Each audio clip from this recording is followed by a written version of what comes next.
औज़ुबिल्लाहिस्समीउल अलीम welcome back to my channel. कैसे हैं आप सब लोग? मैं उम्मीद करती हूँ कि आप सब खैरियत से होंगे और ईमान की बेहतरीन हालत में होंगे। एक दिन के बाद आपसे मुलाकात हो रही है। कोशिश मेरी होती है कि मैं डेली वीडियो अपलोड करूँ, लेकिन पिछले कुछ दिनों में लाइफ में और रूटीन में इतनी हुई हसल बसल थी कि मैं चाहने के बावजूद भी वीडियो अपलोड नहीं कर सकी। खैर जी, ये है वीकेंड की मॉर्निंग। आज के व्लॉग में हम कुछ वीकेंड शेयर करेंगे रूटीन आपके साथ, और कुछ रूटीन मैं आपके साथ मंडे मॉर्निंग की शेयर करूँगी। खैर जी, मैं यहाँ पे बना रही हूँ जी सैंडविचेस। मैंने चिकन को बॉईल कर लिया था। बॉईल करने के बाद मैंने चिकन को श्रेड कर लिया था और उसमें ऐड की थी जी मेयोनीज़ और थोड़ी सी केचप, थोड़ा सा नमक और काली मिर्च। आप चाहें तो आप सफ़ेद मिर्च भी ऐड कर सकते हैं, माइल्ड टेस्ट के लिए वो बहुत अच्छी लगती है। खैर मैंने ऐड नहीं की थी। अच्छा, अब मैंने उसके अंदर मेयोनीज़ और केचप को मिक्स किया। नमक की क्वांटिटी थोड़ी सी कम रखते हैं क्योंकि मेयोनीज़ ऑलरेडी ही सॉल्टी होती है। आज मेरा कुछ गला भी थोड़ा सा ख़राब है।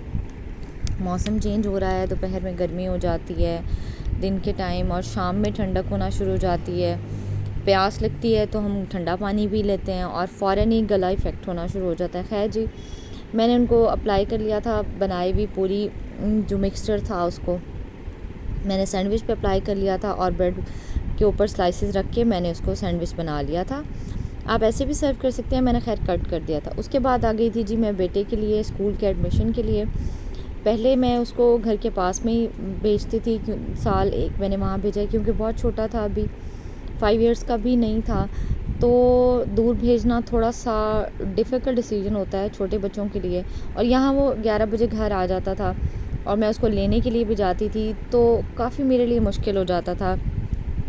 छोटी बच्ची को घर छोड़ के जाती थी, तब मेरी मदर इन लॉ होती थी यहाँ, तो वो मैं उनको दे जाती थी, लेकिन अब मेरे लिए काफ़ी मुश्किल था। तो फिर मैंने, इरादा नहीं था, सडन ही बस प्लान बना, और ख़ैर मैं उसको स्कूल लेके गई। उसका टेस्ट हुआ और माशाल्लाह टेस्ट में पास हो गया वो।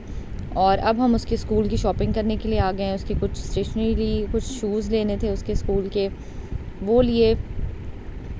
और स्कूल शूज़ लेने के बाद जी उसको भूख भी लग गई थी, और आपको पता है बच्चे बाहर निकलें और उनको भूख ना लगे, ऐसा बहुत ही कम होता है। खैर जी, मैंने उसके भी स्कूल शूज़ ले लिए थे, उसके भाई के भी स्कूल शूज़ ले लिए थे, और अब हम आ गए थे उसको खाना खिलाने के लिए सबवे की सबसे मज़े की बात ये होती है कि आपकी चॉइस अपनी होती है और क्वांटिटी भी आपकी अपनी मर्ज़ी की होती है। खैर जी, मैं यहाँ पे उसका सैंडविच बनवा रही थी, और मैंने अपने लिए नेस्टी ले ली थी। जब पहले हार्डीज़ पे मिलती थी तो मैं वहाँ से लेती थी, लेकिन हार्डीज़ पे अब नहीं मिलती, तो यहाँ पे अब मैं सबवे अक्सर ही नेस्टी के लिए आती हूँ क्योंकि मुझे बहुत पसंद है। बाकी तो मैं कोल्ड ड्रिंक्स वगैरह अल्हम्दुलिल्लाह कोई बहुत सालों से मैंने स्टॉप कर दी हैं, और जो लोकल लिमके मिलते हैं मैं वो भी नहीं पीती अल्हम्दुलिल्लाह, और बच्चों को तो बिल्कुल भी नहीं देती। इवन मेरे बच्चों ने तो कभी टेस्ट भी नहीं की। बड़ा बेटा अब स्कूल कभी चला जाए तो वहाँ कोई फंक्शन हो या कुछ हो तो वो अगर डंडी मार लेता है तो मार लेता है, अदरवाइज़ मैं बच्चों को, मेरे घर में इस तरह की कोई चीज़ नहीं आती। गेस्ट वगैरह आए तो उनके लिए आती है, अदरवाइज़ मैं इस तरह की कोई चीज़ यूज़ नहीं करती। खैर जी, अब मैं यहाँ पे बेटे का सैंडविच बनवा रही थी, और उसको बड़ा पसंद आया क्योंकि मेरे बच्चे मोस्टली स्पाइसी चीज़ें अवॉइड करते हैं, तो ये बड़ा माइल्ड सा होता है और बड़ा एक्स्ट्रा स्पाइसी नहीं होता अगर आप हॉट सॉस ना डलवाएं। खैर सॉसेस मैंने अपनी चॉइस से डलवाई थी, हॉट सॉस मैंने ऐड नहीं करवाई थी, बाकी सारी सॉसेज। और वैसे तो कहते हैं कि बहुत हेल्दी होता है क्योंकि ज़्यादातर वेजीज़ हैं इसके अंदर, लेकिन वैसे बाहर की चीज़ें अवॉइड करें तो ज़्यादा बेहतर है। चले जी, ये है जी मंडे मॉर्निंग, और अब मैं आ गई हूँ। उसका फ़र्स्ट डे था, तो मेरे जब भी किसी बच्चे का फ़र्स्ट डे होता है स्कूल का, तो मैं उसको खुद ड्रॉप करने के लिए जाती हूँ, और इस बात की एक अलग ही बच्चों को भी खुशी होती है कि मम्मा, वरना रोज़ तो बाबा ही जाते हैं, तो मम्मा स्कूल छोड़ने जाती हैं, तो ये पहला दिन होता है तो उस पर बच्चे ज़्यादा खुश होते हैं। खैर जी, माशाल्लाह से पहला दिन था उसका इस स्कूल का। वैसे तो वो पहले स्कूल जा चुका है। स्कूल ड्रॉप करने के बाद जी मैं घर आ गई थी, और घर मेरे लिए, आपको पता है, वीकेंड की रूटीन अलग होती है और मंडे मॉर्निंग की रूटीन अलग होती है, और पूरा घर, बच्चे जब घर होते हैं तो वो उलट पुलट हुआ होता है। आप जितना मर्ज़ी उसको जोड़ने की कोशिश कर लें, चीज़ें संभाल के रखें, हर चीज़ अपनी जगह पे रखें, लेकिन जब बच्चे घर में होते हैं और सारे इकट्ठे होते हैं तो फिर आप चाहने के बावजूद भी चीज़ें अरेंज करके नहीं रख सकते। खैर जी, मैं यहाँ क्लीनिंग करना स्टार्ट हो गई थी। पहले मैंने अपने बेडरूम की क्लीनिंग की, फिर मैंने बच्चों के बेडरूम की क्लीनिंग की। और पहले तो मैं जब बहुत मेड हुआ करती थी तो मेरी कोशिश होती थी कि मैं एक, क्योंकि मेड टाइम नहीं देती थी, तो मेरी कोशिश होती थी कि मैं एक ही दफ़ा सारा घर प्रॉपर बेडशीट वगैरह, कर्टन्स वगैरह सब कुछ वॉश करा लूँ, एक ही दफ़ा वॉशिंग मशीन लगे और सब कुछ साफ़ हो जाए। लेकिन अब मेड नहीं है तो अब मैं ये पॉलिसी फ़ॉलो करती हूँ कि मैं एक दिन एक रूम को लेती हूँ, उसके कर्टन, उसकी बेडशीट्स, उसके जाले और जो छोटे छोटे बन जाते हैं मट्टी वाले, डस्ट वाले कोने खुदरों में कॉर्नर्स बन जाते हैं, तो उनको मैं क्लीन कर लूँ। तो आज मैंने सोचा था कि मैं आज सिटिंग रूम क्लीन करूँगी।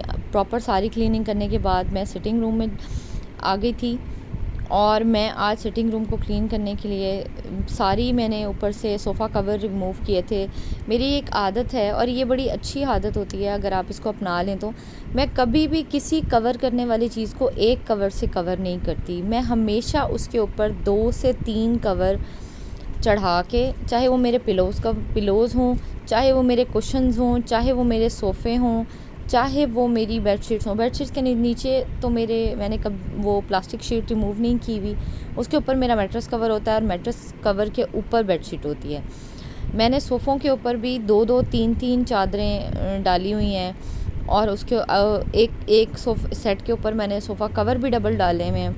लेकिन उसके बावजूद, क्योंकि मैं आपसे शेयर करूँगी, क्योंकि ये सिटिंग एरिया नहीं था, इसको एज़ ए बरामदा यूज़ करते थे, तो मैंने इसको सिटिंग एरिया में कन्वर्ट किया। इंशाल्लाह जब कभी वीडियो बनाई इस टॉपिक पे तो मैं आपको डिटेल के साथ इसका भी रिव्यू दूंगी कि मैंने इसको कैसे सेट किया। तो मैंने उसको हर तरह से सेट किया और इस तरह से किया कि वो सिटिंग रूम में कन्वर्ट हो गया। लेकिन उसके अंदर बाकी सब तो ठीक हो गया, लेकिन मिट्टी आना नहीं रुकी। उसके लिए ज़ाहिर है आप जितना मर्ज़ी चीज़ों को कवर कर लें, मिट्टी आती है, लेकिन आपकी चीज़ें फिर भी बच जाती हैं। खैर हल्की फुल्की सी मैंने इसकी डस्टिंग कर दी थी और कवर्स उतारते ही, और अब मैं बाकी जो डस्टिंग है गीले कपड़े के साथ, वो मैं मोपिंग करने के बाद झाड़ू भी मैंने लगा ली थी। सोफ़े हटा के आज मैंने बड़ी डिटेल के साथ बैक साइड से और फ्रंट साइड से सारी साफ़ की थी। तो अब मैं मोपिंग कर लूँगी।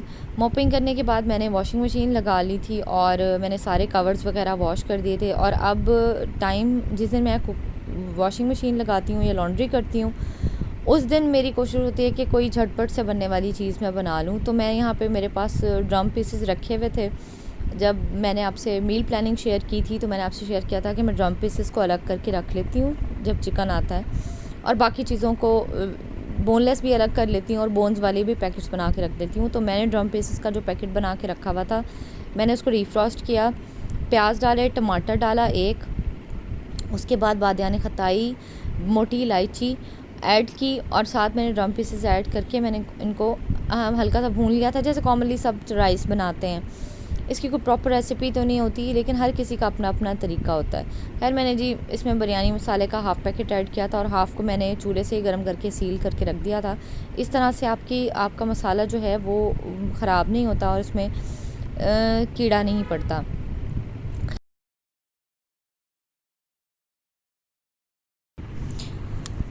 खैर जी, अब मैंने इसके अंदर राइस ऐड कर दिए थे पानी डालने के बाद, और साथ ही मैं इसको चढ़ा के दोबारा वॉशिंग मशीन की तरफ चली गई थी, क्योंकि साथ साथ आपके काम हो जाते हैं तो आपके लिए बड़ी आसानी हो जाती है, अदरवाइज़ बड़ा मुश्किल हो जाता है चीज़ों को हैंडल करना। आज मैं आपसे लॉन्ड्री क्लिप शेयर नहीं कर सकी क्योंकि मुझे बहुत जल्दी थी और कैमरा मूव करना भी मुश्किल था। लाइट भी आ जा रही थी और लाइट का तो आपको पता है कोई टाइम नहीं होता, किसी भी वक्त आ जाती है और किसी भी वक्त चली जाती है। तो खैर उसने भी बड़ा आज मुझे डिस्टर्ब किया हुआ था और मैंने आपसे शेयर किया ना कि पहले 2-3 दिन बड़ी ही हसल बसल में गुजरे हैं। बहुत सारी चीज़ें माइंड में चल रही होती हैं कि आपने उनको रिकॉर्ड भी करना है और आपने उनको व्लॉग में डालना है या क्लिप लेना है उसका, लेकिन उसके बावजूद आप माइंड में सोच तो रहे होते हैं लेकिन आप कर नहीं पा रहे होते। और आजकल थोड़ा मैंने आपको बताया ना कि गला डिस्टर्ब हुआ हुआ है, तो मुझे लग रहा था कि शायद मुंह फूला हुआ है और गला जो है टॉन्सिल्स का इशू हुआ हुआ है। तो वो सिर्फ मेरे साथ हुआ हुआ है नहीं, मैंने पिछले दिनों कोई मुझसे खातून कह रही थी कि उनकी पूरी फैमिली का यही हाल है। तो एकदम से मौसम गर्मी की तरफ जाता है और एकदम से नॉर्मल की तरफ जाता है, तो कुछ समझ नहीं आ रहा अभी। वेदर चेंजिंग के ये इश्यूज़ होते हैं। खैर जी, यहाँ मैं बना रही हूँ लौकी का रायता। मैंने इसको कद्दूकश कर लिया था और मैंने इनको हल्का सा प्रेशर देके गला लिया था। आप इसको नॉर्मली भी गला सकते हैं। आप थोड़ी देर के लिए इसको चूल्हे पर रख दें, ये बहुत जल्दी से गल जाती है। और फिर मैंने इसका बनाया था जी कद्दू का रायता। मैंने लाइव आके आपसे इसकी रेसिपी शेयर की थी, क्योंकि मुझे लाइव आने का कोई आइडिया नहीं था कि कैसे आते हैं, तो मैं बस ऐसे ही आ गई। तो इंशाल्लाह नेक्स्ट मैं आपको बताऊंगी और फिर लाइव आएंगे और फिर इंशाल्लाह गपशप करेंगे। चलें जी, ये था जी मेरा आज का व्लॉग। उम्मीद करती हूँ आपको पसंद आया होगा। मुझे अपनी दुआओं में याद रखिएगा, लाइक कीजिएगा, सब्सक्राइब कीजिएगा। अल्लाह हाफिज़, बाय बाय।